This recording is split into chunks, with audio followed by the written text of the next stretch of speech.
Good morning. Welcome to our virtual service. My name is James Parker. We're going to jump right in. I've got a lot to cover today. My lesson title is Cultivating Grace. Grace is the truth of who we are. It is God's love in expression here and now. In fact, it is synonymous with love. It is unconditional, impartial, and unsolicited. It is constantly active and fully accessible to all. Ramamkrishna said, "The winds of grace are always blowing, but you have to raise the sail. The winds of grace move across the waters of life. We can't control or earn grace, but we must be willing to receive it." I'm going to repeat that. We can't control or earn grace, but we must be willing to receive it.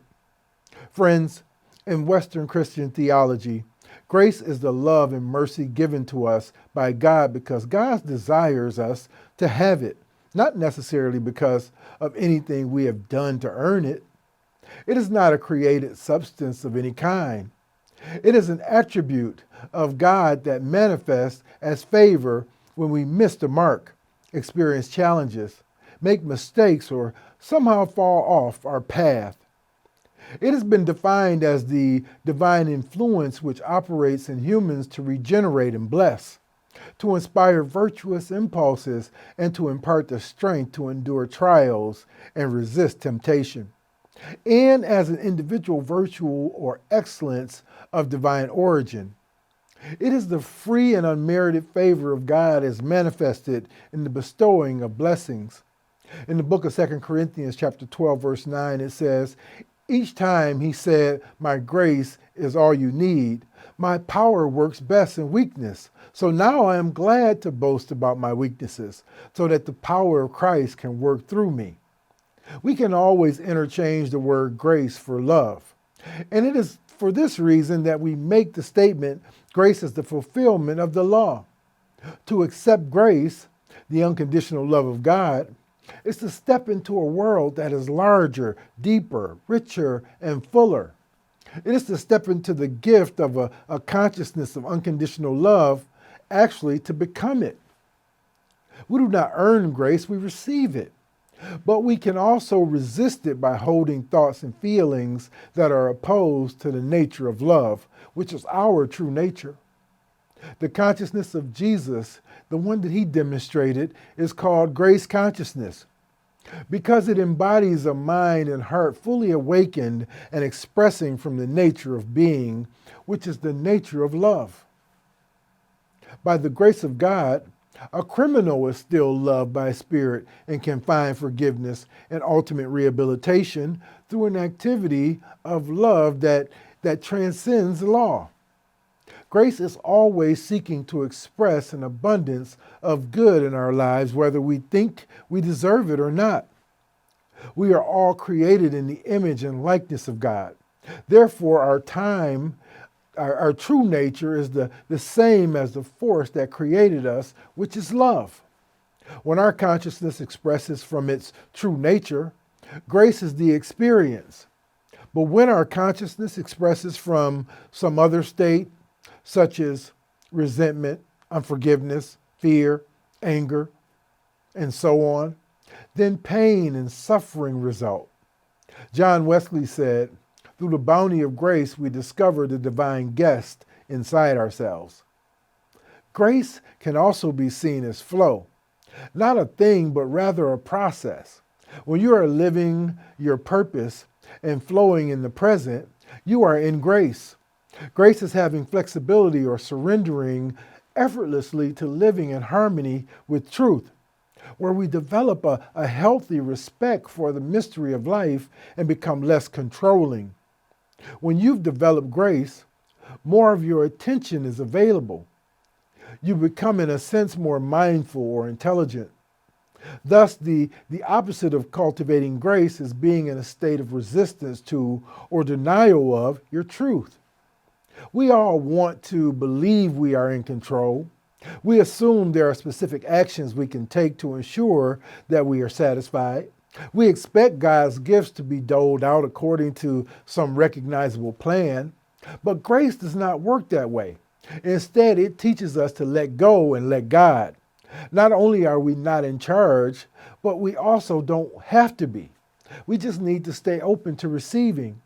And receiving requires that we give up shame, guilt, unforgiveness, those persistent feelings that we are unworthy, that we don't deserve all that we have, that we're not as good as people assume, that we've messed up, that our whole life is a mistake.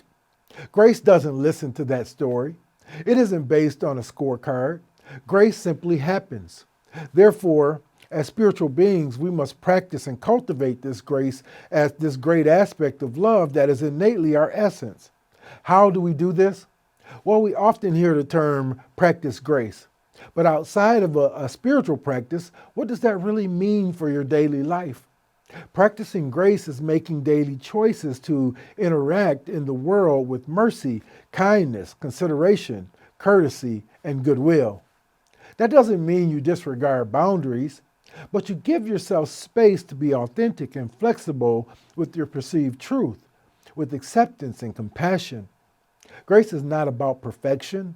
Practicing grace is a process of trial and error that calls for consistent usage. It is about slowing down and being mindful about how we interact with ourselves and others in an honest and loving way. Think of it as giving people, including yourself, the benefit of the doubt. Grace can be hard to practice, but more than that, you can give grace by allowing yourself to come into a moment of being willing to receive. The caveat is that you have no expectation of receiving. You simply surrender that time and place of receiving your grace and love to God, and then become open to how the manifestation of your flow or prosperity shows up. Here are several ways to practice grace in your daily life so that you may become a greater expression of love. Number one, start with yourself. Choosing to treat yourself with kindness and goodwill is probably the greatest gift you can give yourself. And if you can practice grace with yourself, you can more easily extend it to others. Number two, learn to let go. There are so many things we just can't control in life. Learning to let go of the things we cannot change is an act of goodwill many of us need. Don't hold on to things so tightly that you get stuck in a negative space. Number three, practice gratitude. If you start from a state of thankfulness, it is much easier to act with grace. Being grateful shifts your perspective and allows you to function from a place of goodwill. Number four, forgive. Holding on to hurt feelings or bitterness or anger doesn't serve anyone. Being able to forgive allows you to move on. You then don't have to carry the burden of anger or waste your energy acting out of malice against anyone. Number five, apologize. Accepting responsibility for your actions and genuinely apologizing allows all parties involved to move on. Number six, be mindful. Be conscious and aware of how you move through your daily life. Try to be attuned to your feelings, your environment, and those you interact with, but without judgment. It is not an easy task, but the more you practice it, the easier it gets. Number seven, speak kindly. There's a saying, you can catch more bees with honey than with vinegar. When we have something to say, the point is to be heard. Kind words can go a long way. Number eight, have compassion. You never know what someone is going through. When you act from a place of compassion, you are extending goodwill to those around you. It will then more likely be extended to you in return. And we all deserve a little more compassion. Number nine, accept people for who they are. People are who they are, and nothing you can do can force them to change. Acceptance of who someone is allows you to make a better choice about how to interact with them moving forward. Number 10, and finally, have a sense of humor. We often take life too seriously. Everything is not a dire occurrence. Sometimes a good laugh will do you better than a good cry. Friends, practicing grace is no easy task. It requires that you practice a level of self-awareness and spiritual maturity that is not always the easiest choice.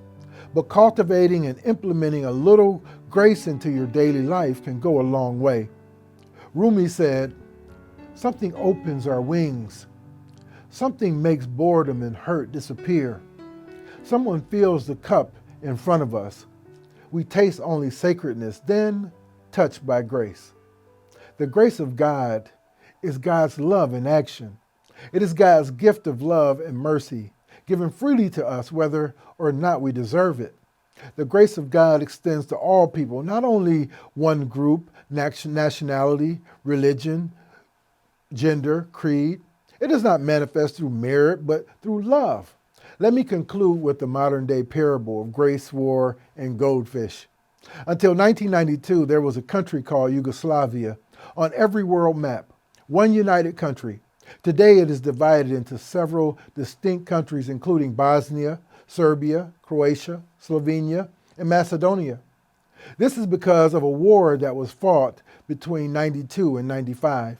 They often say that civil wars are the worst for violence, pitting neighbor against neighbor, and certainly this was a war of extreme violence. Dreadful acts were committed during that time against many innocent people, so much so that today many of the former leaders of that country are either in prison, having been found guilty of war crimes, or in at least one famous case currently undergoing trial for war crimes. In an article published in the San Diego Tribune in 1998, there's a story of a family who lives out this golden Balkan tale. It goes like this. Before the start of the Bosnian War, the Malkoch family lived next to a small lake near the northwest village of Jazira. There were 4 of them, Joe the father, his wife Fahima, and their 2 sons, Zeb and Caleb.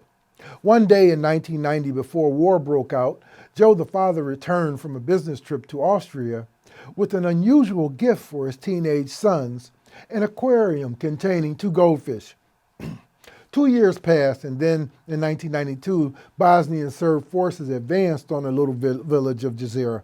The women and children fled, but the men stayed back to resist the attacking soldiers. The war went on for 3 years, and many of us can remember seeing on TV all that happened during that time. The father, Joe Malkoch, was unfortunately killed. When his wife Fahima sneaked back into the destroyed village to bury her husband and rescue what remained of their belongings, she saw the fish. She took pity on them. They'd not been fed for days and days, and yet somehow they were still alive. She let them out at the nearby lake, saying to herself, "This way, they might be more fortunate than us, at least." Now, let's fast forward to 1995 at the end of the war. Fahima Malkoch returned with her sons to Jazira.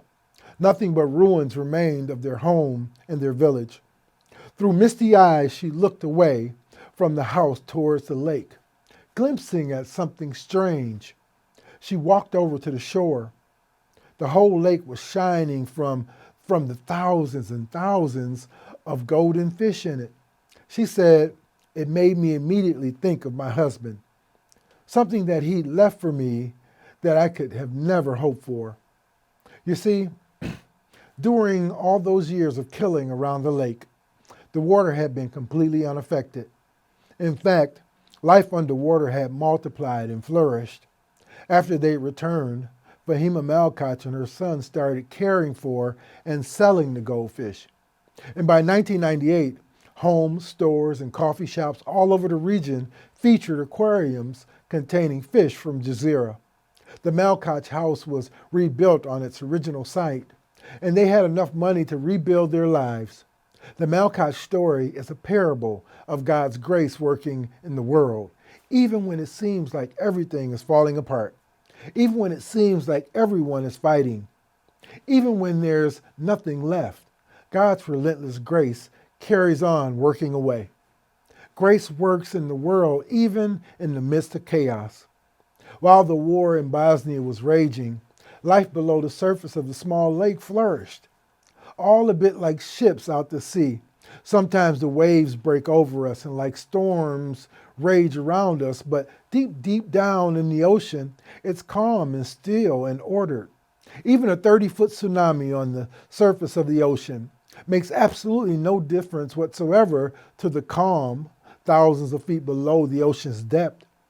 As far as the ocean's concerned, it's just a bubble.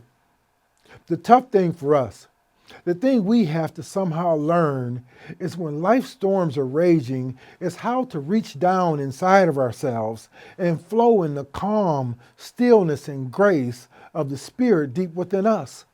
Friends, grace is love. It is the name given to that aspect of us which deals in the increase of our good. It is the regenerative power of love that literally saves us from the full measure of our challenges, misfortunes, and mistakes. Grace is the most benevolent activity of God known to humankind. It heals, purifies, regenerates, and restores us to our natural state of wholeness and then some. Charles Fillmore said, "Grace is the pure, unconditional love of God perpetually operative and expressing toward all humankind. The grace of God is God's love in action." For us, this means the nature of God is always giving. When we accept this truth, believing that God knows ways to bless us that we don't consciously know of, we open ourselves to the divine flow of opulent good, which far exceeds any good we can imagine for ourselves. Every thought and feeling attached to the love and spirit within us brings into manifestation an increase of good. And when we are aligned with this nature of being, this nature of love and divine favor, we are in the natural flow of the creative process of grace. Get ready, friends. Prepare yourself. Become open. Cultivate your grace today and receive, receive, receive. Are you willing to do this with me today? Well, thank you all, and God bless you.